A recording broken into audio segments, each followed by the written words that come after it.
खुश आमदीद। आइए।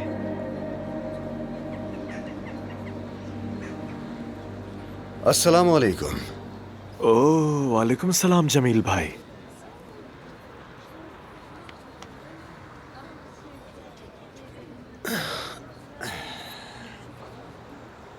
अब्बास भाई ने तुम्हें एक काम सौंपा है। जी जैसा वो चाहे, हुक्म कीजिए। तो सुनो फिर। एक लड़की है जिसे तुमने अपने झूठे प्यार में फंसाना है। अब्बास भाई चाहते हैं कि ये काम तुम करो। हो जाएगा भाई, लेकिन वो लड़की है कौन? ये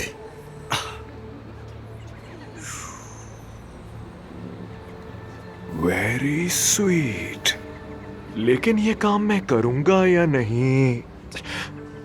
भाई ऐसा ना करें।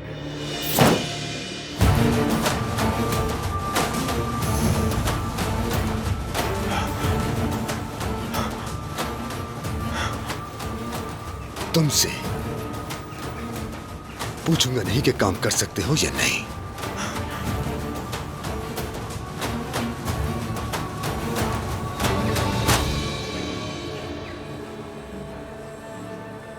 क्योंकि अगर काम नहीं किया तो इस बार खंजर तुम्हारी आंख में होगा और ये आखिरी तस्वीर होगी जो तुम देखोगे।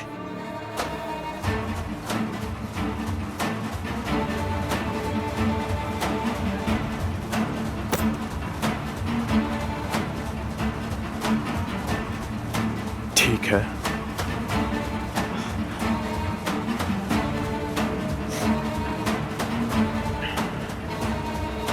अब खुल के बताएं कि वो चाहते क्या है। कसम से ये इंसान तो बहुत ही खतरनाक निकला। मैंने ऐसे ही थोड़ी उसे शैतान कहा था बेटी। उसने तो सभी को मार डाला, जो सामने आया सबको मार डाला। कैसा इंसान है! तौबा तौबा, अस्तगफिरुल्लाह। नहीं अम्मी, मुझे नहीं लगता कि वो ऐसा कर सकते हैं। कोई भी शख्स अपने बहन भाइयों को कैसे मार सकता है? बेटा मैं तो सच कहूँ तो मुझे तो अब कोई हैरत नहीं होती यहाँ के लोगों को देख के। इनके घर में हर चीज मुमकिन है। सब लोग बदला लेने में लगे हुए हैं एक दूसरे से। सुबह उठते हैं तो कत्ल की खबरें सुनते हैं और शाम को कोई लड़की भाग जाती है घर से या अगवा हो जाती है और रात के वक्त कोई कब्रिस्तान चला जाता है।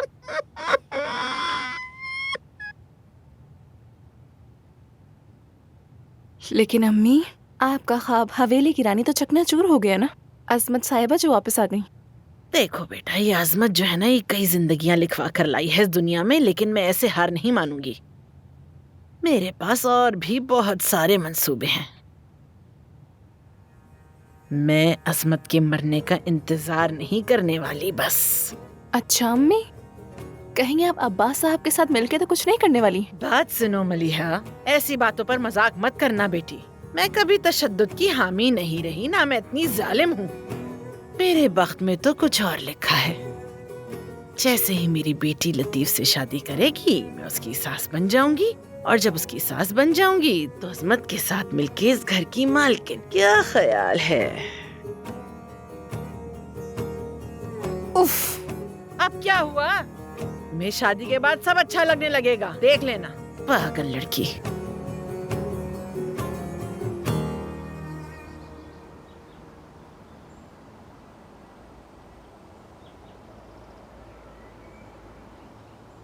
या अल्लाह, मैंने ऐसा क्या गुनाह किया था कि मुझे इतने साल एक कातिल के साथ जोड़े रखा। जानते हो, तुम बहुत छोटे और मासूम थे जब तुम यतीम हो गए थे। अब तो हम तुमसे नजरें भी नहीं मिला सकते अदनान। चाची, आपका तो इसमें कोई कसूर नहीं है। आप क्यों उस गुनाहगार की वजह से खुद को तकलीफ दे रही हैं? ऐसा मत करें प्लीज। अदनान ठीक कह रहा है। यानी कौन सोच सकता था कि वो इतना कुछ भी कर सकता है। भाई, मैं बहुत शर्मिंदा हूँ।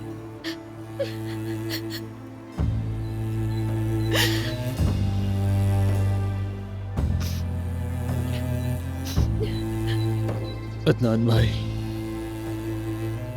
क्या आप हमें यहाँ कबूल कर सकते हैं? मतलब उस कातिल की फैमिली का चेहरा देखना मुश्किल होता होगा आपके लिए। लतीफ ऐसी बातें मत करो, तुम लोग भी मेरी फैमिली हो।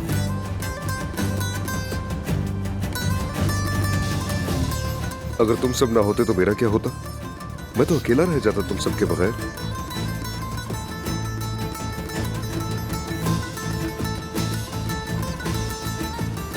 मैं आप सबसे वादा करता हूं, मैं उस इंसान से आप लोगों के हर एक आंसू का बदला लूंगा।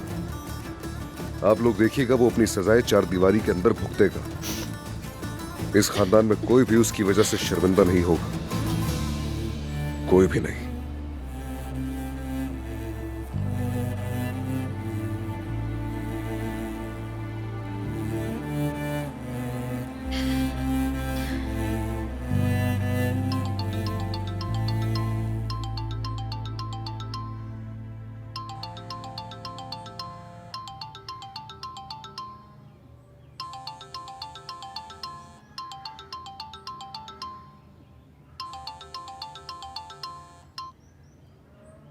क्या हुआ अदनान, तुम्हारी दादी अभी तक नहीं मिली? नहीं, दादी जान मिल गई है, अपने कमरे में आराम कर रही है। तो फिर मुझे कॉल क्यों की तुमने, और वो भी वीडियो कॉल कर रहे हो? तो क्या तुम मेरी बात पर यकीन नहीं करती जब ये कहता हूं कि मैं तुम्हारा चेहरा देखे बगैर नहीं रह सकता? देखो अदनान, कल रात देर से आने पर बाबा मुझसे बहुत नाराज हो रहे थे। रुस्तम बाबा मोहब्बत का एहतराम करते हैं, वो समझते होंगे। तो यानी जो कुछ भी हुआ उसके बाद तुम ये बातें करोगे मुझसे? बोलो। ज़मरुद, यकीन करो, मेरे लिए तुम्हारा चेहरा देखना ही सब कुछ है। अगर तुम फोन बंद कर दोगी तो मैं तुम्हारे घर आ जाऊंगा। तुम मुझे जानती हो ज़मरुद, मेरे जहन में बहुत कुछ चल रहा है। मैं हर वक्त उन ज्यादतियों को सोचता हूँ जो अब्बास ने हमारे साथ किया है। मत सोचो उसके बारे में, बहुत मुश्किल रात थी, तुम्हें अब सोना चाहिए। चलो अब आराम करो। तो फिर मुझे सोचने मत दो ना, मुझे तुम्हारी जरूरत है। मैं चाहता हूँ कि इस घर में तुम दोबारा से आ जाओ और मैं तुम्हें इस घर की शहजादी बनाकर हमेशा तुम्हारे साथ रहूं। अदनान, हम पहले भी बात कर चुके हैं, ये मुमकिन नहीं है। चलो बस अब फोन बंद करो। ज़मरुद, ठीक है, कर दो फोन बंद, लेकिन तुम हमेशा ये याद रखना, मैं हर उस बंद दरवाजे को खोल दूंगा जो तुम बंद कर चुकी हो। तुमसे बहुत प्यार करता हूं ज़मरुद तमीर खान।